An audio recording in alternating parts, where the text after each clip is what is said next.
તો મેં કીધું ટ્રેન ઊભી રહી હતી, ઉતરી જવાય ને. મને કે ફાંદ મોટી છે, પગથિયા દેખાતા નથી. એકાદું પગથિયું આમ પગ કરીને ગોતું ને ત્યાં ગાડી પાછી ઉપડે.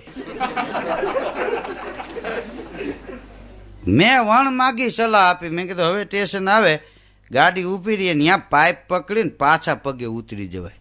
મને કે આ વિચાર મને ન આવ્યો. મેં કીધું શરીર પ્રમાણે ન આવે.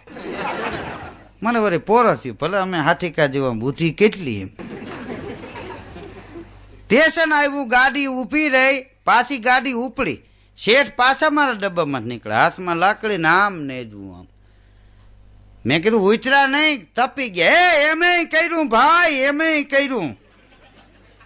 તો મેં કીધું ઉતરા નહીં. મને કે પાઇપ પકડીને ઉતરતો તો 2 પગથિયા ઉતરી ગયો, 1 જ બાકી રહ્યું. એમાં 3 જુવાનિયા જોઈ ગયા. એ કે લઈ જાઓ, શેઠ ચડી નહીં શકે.